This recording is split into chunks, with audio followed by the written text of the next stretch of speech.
masyadong nanggigil doon sa rebound na yan. Pero bibigyan mo ng credit si Asi Taulaba. If you were the coach, hindi mo siya sisihin. Hindi. Kasama lang yan. Siyempre, unang-una, first few minutes ng quarter na to, medyo warm-up pa lang yan. Talagang piniprepare pa lang niya sarili niya mentally for the toughness na may counter niya sa larong ito. Locsin given an isolation kontra dito kay Sigel. Locsin in spin. Bigla. Locsin, pinlan ko kanya pa. Binigay kay Marlo. Marlo kaya na-move. 3 seconds yata. Oo, masyado matagal. Yun. At least 4 seconds. Sinabilang natin. Carriazo putting on the Jets. Ayun, si Carriazo. At ang naman po ng kapunan ng Mobiline is up to 5 points. Magandang recovery yun para sa Mobiline. Of that missed step na convert kagad nila. Nago is wide open. Short. He babied the shot. And Taulaba tracking down the ball. And this guy is all hustle tonight. He means business, no? Yes, sinasabi nga natin, kailangan bigyan mo talaga ng credit siya sa mga effort niya yun. Kahit twice, hindi siya nag-succeed, but he's showing the effort. And that's the runaway freight train brought to you by Smart Bill Russian Express. Get it, use it everywhere. Buhay na buhay pa ang Barangay Ginebra, and they're just a game away from barging into the semifinals. Hindi lahat ng mga tao ay nagbigay sa kanila ng chance to make it this far. Going back to Mobiline, they're up by 5 points. Dito, ang coming out party para kay Asi Taulaba against Ong. May double team. Carriazo dropping to Sigel. Sinabi mo kanina yung option ni Sigel. Well, ang gandang option nun. Sabi natin, pwede mong i-set up talaga yun kung paano ginawa na drop pass para sa kanya. Finished it off with a dunk. Pero that play started with Asi Taulaba actually. This is an all too different Mobiline team that we're seeing. Hindi po ito yung Mobiline team na nakita natin binugbog ng Ginebra noong nakaraang linggo. And Valdavid getting his own miss. His first 2 points of the ball game. Expect him to figure prominently sa scoring. Ito yung one of the scoring guards that we have. Ito si Valdavid. Scoring guards ba tawag doon? Oo, at again, that opportunity came out of a double team. Kaya nalibre siya doon dahil may double team. Ayan yung dakdak ni Andy Sigel. Ang nakita nyo doon yung setup para kay Sigel ni Carriazo. Pero yung setup ni Taulaba para kay Carriazo, para doon drive si Carriazo, yun ang hindi natin nakita. Nakita, pero importante rin yun. Carriazo. Oh! Ito na naman si Sigel. And Sigel has 2 stop shots in this ball game. And Ginebra must wake up soon. Pauna sila ng 7 puntos. Malaking bagay dito si Sigel talaga. At alam mo, pinaghandaan dito ng depensa ng Barangay Ginebra, walang duda yung depensa nila kay Asi Taulaba. Pero kung biglang puputok itong si Andy Sigel, sakit ng ulo yan para sa Barangay Ginebra. Mali dito yung boxing out. Nakalimutan nila. Yan na yung ingay natin. Nasa baba po yung stamper ng Barangay Ginebra. Valdavid dropping off. Wala. Taulaba is gone. Binigay niya kay Capasso. Capasso to Carriazo. At ilang points straight. 6 straight points unanswered. Ginebra needs to call a timeout. They're down by 9 points. 16-7 dito sa ating first quarter.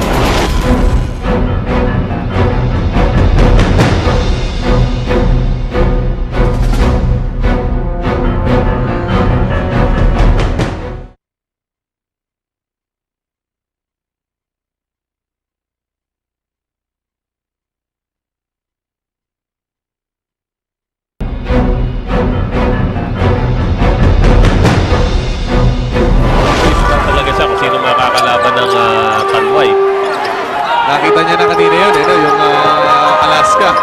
So siguro, mag-uusap na sila agad yan. At dito, maganda ang ginawa ng Ginebra. Coming off a timeout, they score 2 points to stop yung ginagawa sa kanilang drought ng Mobiline. Kailangan gumising na rito yung Ginebra. Offense and defense, angat ang Mobiline. Maganda depensa nila. Again, it's Sigel. But ball tapped away, pero may foul na itatawag, ikalawa. Wilmer Ong, malaking bagay kasi presence ni Wilmer Ong dyan.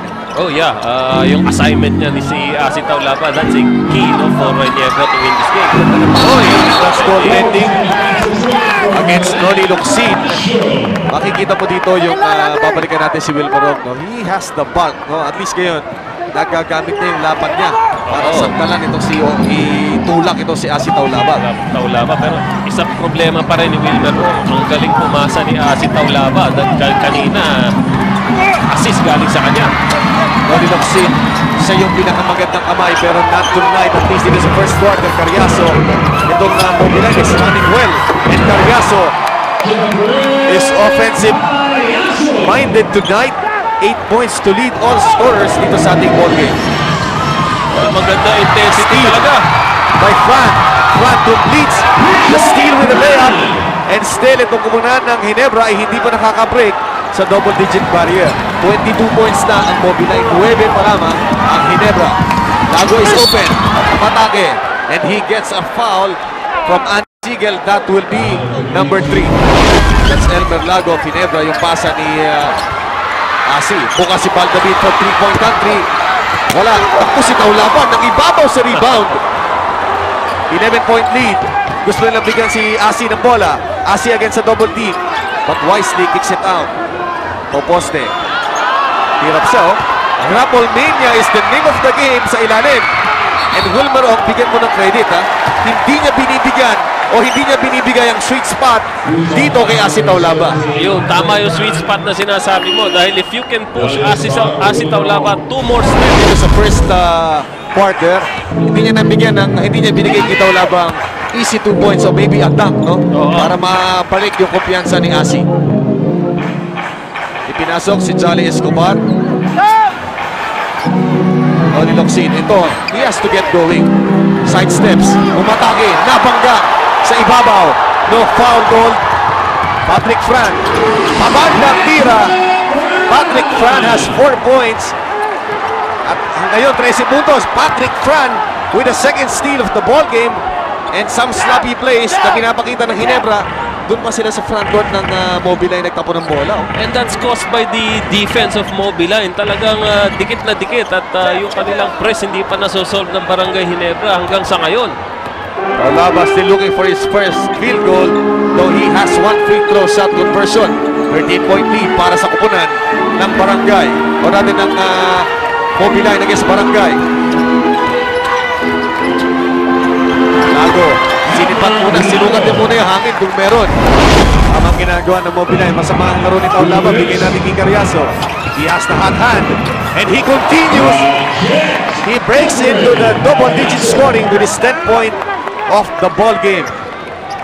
Alam mo, itong Ginebra, nakaka-slice sa loob yung mga tao ng Mobiline at kulang yung kanilang ginagawa sa interior defense nila. Locsin spinning.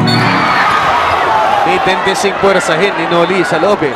Nakikita niya yung tatlong kumukulog sa kanya, but we think, no, maybe at least I think, yun ang sinabi kanina ni Ryan Gregorio sa akin dahil kanina meron kaming chat because we came in early. Nakasama ko si Ryan at pinag-uusapan namin yung depensa talaga namin na magpapanalo dito. Hindi si Asi, hindi si Jeffrey Carriazo. Dahil dito, pinakita lang ni Marlo Aquino kung paano ahitan si Asi Taulaba. Hanggang ngayon, medyo pinapagpag pa niya yung may sa bandang baba niya. Ano ba dun sa tinamaan? Biggest lead was at 13. Now down to 11. Carriazo against Benny Cheng. Ito, magandang matchup ito. Na-realize ni Coach Rino Salazar na pinapatay sa ni Carriazo. Inside to Taulaba. Taulaba, ang bilis din niya mag-swing ng bola. Counted if it goes, pero hindi pumasok ang bola. Ito, daling lang pasahin, eh. Oo, yan. Oh. Walang masyadong ball movement dyan. Talagang solo-solo lang ang mga play nila. Ito, mamaya pag-uusapan natin si Marlo Aquino. What he has to work on sa kanyang ball game dahil ilang segundo na lang. Titignan natin yung play na yun na konting sa kahinin ni Taulaba. Taulaba against Escobar. Paghirapan is a 60.3 free throw shooter. So far has missed 2 of his 3 free throw shots. Has yet to score on a field goal. So with 19.7 seconds, nagawa na nila yung mission nila kay Taulaba sa first quarter. Yes, at ito, pagkatapos na kung pumasok ito, ayan, we expect another full court press. Tignan natin paano magko-cope itong Barangay Ginebra dito sa full court press. Pero sarap ng if you have David, no? He alone can break the press. Pero alam mo, problema rin, nauubos yung oras bago ka makaset up ng ayos. Tulad yan, no? 5 seconds na lang sa game clock. Sidestepping, binigay kay Cheng. Cheng is open. Cheng trying to beat the buzzer. He fails. So ang kupunan po ng Mobiline up by 12 points.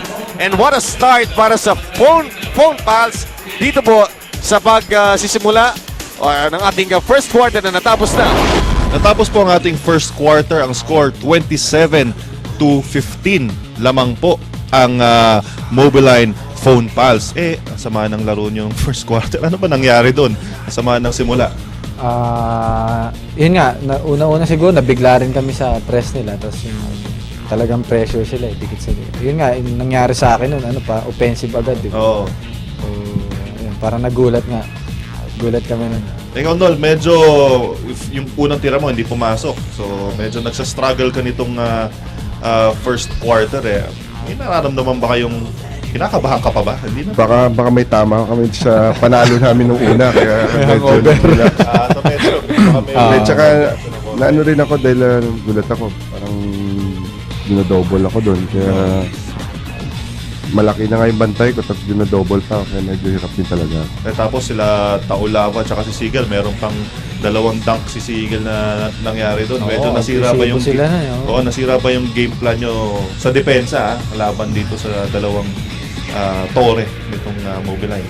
Parang parang gulo rin namin yun. Di ba normal sa atin yan? Oo nga. Pag Gulo. Actually, nagdo-double team kami ron, kaya lang talaga sigurong Ganun hindi talaga. kami expert sa ganun. Well, tingnan natin kung magpapatuloy yung masabang nilaro nila ng first quarter. Makabawi ang Barangay Ginebra pagdating ng second quarter. We'll take a short break. Huwag po kayong alis. Welcome back and you're still watching PBA Greats kung saan po pinapalabas natin yung mga greatest games ng PBA. Ako pa rin po si Richard Del Rosario. Kasama pa rin si Val David at Noli Locsin. Eto na, papasok na tayo ng second quarter, no? Ano ba nangyari dito sa second quarter sa pagkakatanda nyo? Medyo ba gumanda na ba ang Hindi pa rin, laro hindi pa nyo? rin. Hindi pa rin. Bokya ako nun, alam ko eh. Bokya ako nun. Bokya. Ikaw, Nol, ano bang yung second quarter? Ano na ba nangyari sa Ginebra? wala, ganun pa rin. Puro pilit yung ginawa ko nun eh. Buti na lang si Elmer. Elmer tsaka si Coach Kaya Alan.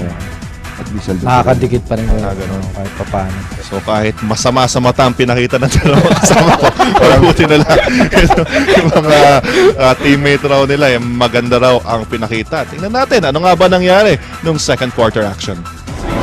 Yes, at ngayong gabi, hindi lang yun siguro magiging role niya rito. Kailangan yung bangga-bangga, yung kanyang katawan, sasacrifice din niya against Asi Taulava. He is one of a few na pwedeng ibangga. Carriazo. Naku, mabigat ito. This will be the third on Val David and this will be a major factor. Gusto mo na makatapat talaga itong mga to, kailangan magpalakas ka rin. You also have to work on your quickness. So Marlo must now realize that height is no longer might in basketball. Yes, especially kung marami kayo. Yun, ang ganda sa bakal. Benny Cheng, pinakain ng bola si Robin Mendoza. Alam mo, meron din purpose dyan si Robin Mendoza kaya binabalasa na ni Coach Eric Altamirano ang kanyang mga maliliit na tao para ma-maintain nila yung kanilang intensity sa depensa. Taulava, hindi pa rin makakakuha ng kanyang unang 2 points. At Mendoza, his shot erased for the second time dito sa offensive pattern na ito ng Mobiline. 3 seconds na lang itong nasa kanilang shot clock. So catch and shoot situation for Mobiline here. Naku, kulang na yan. Carriazo, magtrabaho na kayo doon sa ibang departamento ng ball game. That's for Ginebra. This is a mismatch. And Benny Chen quick to maximize or take advantage of that mismatch. May mismatch talaga ron dahil ang gusto ni Coach Eric yung weakness ng kanyang mga gwardya pero tinapatan naman ng height ng Barangay Ginebra. Yan ang little chess game ang tawag din dyan, pero ang tawag din dyan, dama eh. Talagang nilibas sa mga barberya, yung mga matatanda ko. Hindi pa rin nagdadama niya mga yan. At dito, hindi ako, nabiling yata. Locsin, hindi nakuha yung kanyang footing second quarter at wala pa ho siyang field goal. Yes, inilabas din si Robin Mendoza dahil nakita na ni Eric Altamirano yung mismatch na yun sa height. At this point, Eric Altamirano doesn't need a weak link. At ito, counted +1 free throw para rito kay Eric Reyes off a pass dito kay Sigel. Impact play of this ball game na yun. Follow-up dunk kanina nitong si Andy Sigel. This is the +1 para kay Reyes. Eric Reyes, he misses. He has the moves of the A2 guard. Yes. Kaidik on the fall away, wala.